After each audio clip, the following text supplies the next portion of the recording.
Գյուրջան Կասկադ, հասանելի բնակարաններ 65 ամիս մարման ժամկետով։ Պարոն Ղազենյան, փաստացի տեսանք, որ իրավական ճանապարհով դատարանում չկարողացաք հաջողության հասնել եւ ինչպես դուք եք ասում, ապացուցվեց, որ քաղաքական որոշում էր հեծախլելը, բայց դա դատարանը ամեն դեպքում չարձանագրեց եւ իրավական առումով ձեր օգտին որոշում չկայացվեց։ Նախ սրա հաջորդ քայլը ո՞րն է լինելու, կան իրավական այլ մեխանիզմներ ձեր ուզած նպատակին հասնելու մասով, թե սպասում եք ընտրություններին, որ քաղաքական ճանապարհով լուծեք, օրինակ իշխանության եւ քաղաքական որոշում կայացնելով հետը հետ վերցնեք։ Սա մեկ էլ քաղաքական կոմպոնենտ կա այս հարցից մեջ, վստահ եք, որ գալու եք իշխանության, որտեղ ձեր թիմակիցների հայտարարություններից տպավորություն է, որ դուք 100% գալու եք իշխանության եւ արդեն տեղեկություններ կան, որ նույնիսկ պաշտոններ եք բաժանում իրար մեջ, տենց որոշում եք, թե ով ինչ նախարար պետք է լինի, ով ինչ պորտֆել պետք է։ Ես ինչ եմ ալնելու, ես չգիտեմ։ Չգիտեմ։ Ունեք ինֆորմացիա։ Թե ձեզ նորից երևի կտեղափոխեն հետ արդեն տնօրենի կարգավիճակում։ Չեք ուզում։ Ես չգիտեի ճիշտ ասած։ Դե ձերը չգիտեմ։ Ամեն դեպքում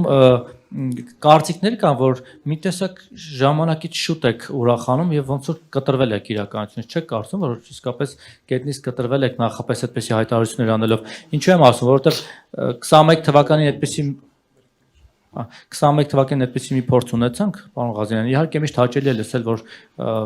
դուք առաջատարն եք, հաղթում եք եւ այլն, բայց այդ 21 թվականին Ռոբերտ Քոչարյանն էր այդպես հաղթաշարով եկավ, հետո ունեցանք այն ինչ ունեցանք։ Հիմա մի քիչ տեղ թողնեք, էլի, որ մարդը վաղը բավոր պարտվեք կամ բավոր որ 50 պլյուս չհավաքեք, հետո ինչ եք ասելու ձեր ընտրողներին կամ այն մարդկանց, որոնք հույսեր էին ակնկալիքներ ունեն ձեր հետ կապված։ Շնորհակալություն։ Պարոն Մակարյան, ես եմ շնորհակալ հարցի համար, եթե չեմ սխալվում, նախորդ ասուլիսին էլ մոտարապես նմանատիպ հարց տվեցիք, պատասխանը չի փոխվել, ես ամենայն պատասխանությամբ հայտարարում եմ,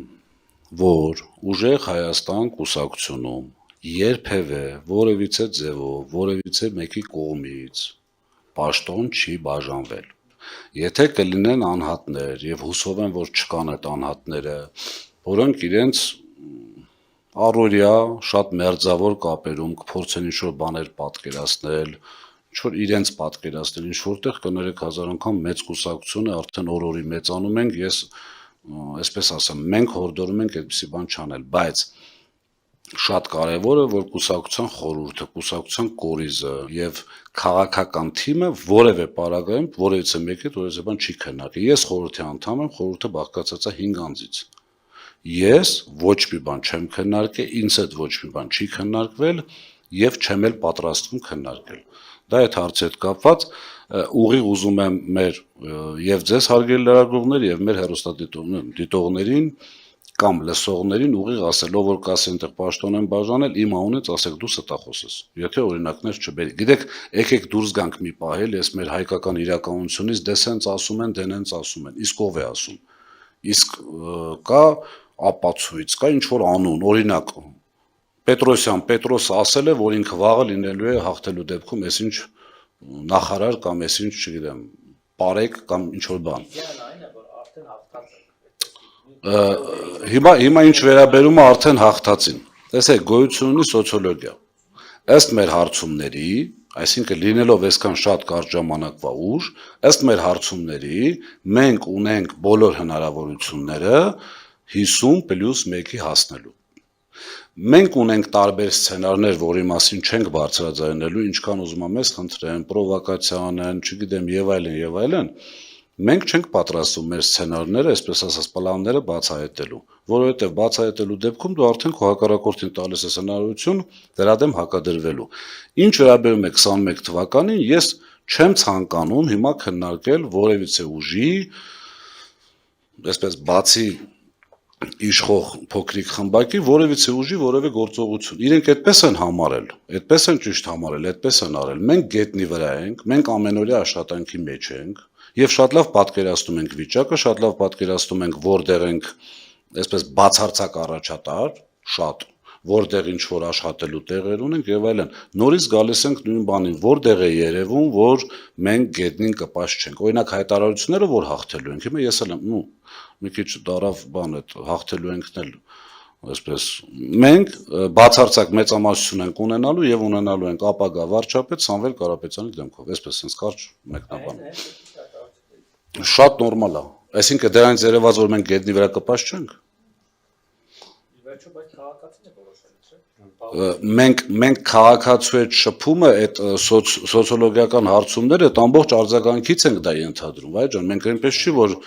մենք հա այտենց գնացել ենք, մենք մեզ ոնց որ անցած անգամ ասեցի, գնացել մենք մեզ նստել ենք, որոշել ենք այդպես է։ Նորից ասում եմ, մեր ուժը աշխատում է բոլորի հետ, բոլոր խավերի հետ, բոլոր քաղաքների, գյուղական համայնքների բոլորի հետ անհատական եւ առանց։ Շատ լավ որ քաղաքացիներ շփվել եք, տարբերներ կան, բայց օրինակ նախորդ ընդդիմություններին Նիկոլ Փաշինյանը որ 50 կարծեմ 4% ձայն հավաքեց, դա մոտ 688,000 քաղաքացի է։ Հիմա պարզ մաթեմատիկական հաշվարկ է ենթադրում է, որ դուք գոնե մի 600,000 հոգի շփվել եք, որ իրանք ասել են 100% ձեզ են ձայն տան։ Եթե դուք տեսեք, եթե դուք ուսումնասիրեք 18-21 թվականի ընտրությունները եւ մասնակցելիության աճը գումարած իրենց ձայների կորուստը, ձեր համար շատ բան պարզ կլինի, հիմա դա չբացեմ, չմեկնաբանեմ։ Եվ երկրորդը մենք կանխատեսում ենք մասնակցելիության աճ։ Ինչի համար, որովհետեւ եթե չեմ սխալվում 49.7% է եղել ամբողջ հանրապետությունով մասնակցությունը, մենք մասնակցության աճը ենթադրում ենք այն պատճառով, որ մյուս 50%-ը չտեսնելով որևէ ուժի, որին իրենք կարող են նախընտրել եւ բոլորին դեմնել չկա, ուղղակի չեն գնացել ընտրության։ Սամվել Կարապետյանի ուժը ենթադրում է նոր հույս, ենթադրում է նոր աշխուժություն, այսպես ասած, որի արդյունքում մասնակցությունը չեմ ուզում թվեր ասեմ, չասեն հետո սխալ ասեց, բայց էականորեն աճելու է։ Իսկ էականորեն աճի մասնակցության դեպքում ստիպում եք խաղաքարտերը բացել։ Իսկ էականորեն մասնակցության աճի դեպքում իշխանությունը ուղղակի շանս չունի, որովհետև նույն 50% չմասնակցողները, եթե քվեարկելու լինենք, գնային քվեարկեին հենց 21 թվականին։ Ես ինչ վերաբերվում է որոշմանը, որոշումը բողոքարկվել է վերաքննիչ դատարան, վերաքննիչ դատարանում ակնհայտ է հիմքերը լրիվ կան, այս վերջին 3 կետերին կամ 2 կետերին անդրադառնալ, նաև այն հիմնավորմամբ, որը ես բերեցի, որ ըստ էության այն կետերն են, որոնք ամենակիչն են քննարկվել դատարանում կամ չենք հասցրել քննարկենք, ապացույցներ հետազոտել,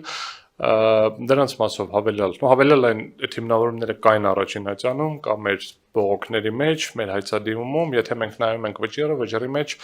նույնիսկ մեր բողոքներում նշված արգումենտներին ամբողջական անդրադարձ ծավալային չկա, դա հիմք է տալիս մեզ պնդելու, որ վերաքննիչ դատարանում անկախ քաղաքական զարգացումներից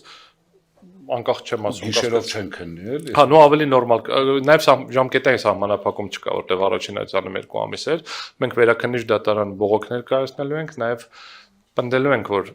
խնդրելու ենք դատարանին արագ ժամկետով քննի, որովհետև վերաքննիչ վարչական դատարանը գերծանրաբեռնված է, այսօր ներկայացվող բողոքները վարույթ են ընդունում եւ դրվում են հիմա 26 չէ 27 թվականի ավար 28-ի սկիզբ հիմա մենք հաշվի առնելով որ առաջին այցանում սահմանափակ ժամկետ է սահմանված դրա համար հաշվի առնելով որ սա վերաբերվում է ոչ թե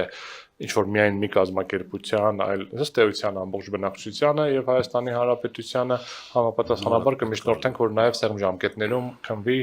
հնարավորինս հիմա եթե 2 չի 2-3 ամսում գոնե քնվի ու ունենանք համապատասխան արդյունք։ Մի փոքր կտոր մոռացողակի պարոն Մակարյանի վայ հարցին պատասխանելու ուզում եմ բոլորին հավաստիացնել, որ այսպիսի հարցերով նամանավանդ քաղաքական որոշումներ չի կայացվելու, որովհետև շեշտվեց իշխանություններից հետո դուք հաղթեք, քաղաքական որոշում կայացնեք, հեծի գործը, այսպես ասած,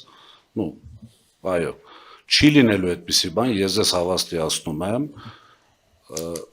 հաղթելու դեպքում, իշխանության գալու դեպքում ընդամենը օբյեկտիվ քննություն է լինելու։ Իսկ օբյեկտիվ քննության արդյունքներով կարծում եմ արդեն բոլորին պարզ է, եւ ընդհանրապես բոլոր գործերով, եւ ընդհանրապես մեր առօրյա կյանքում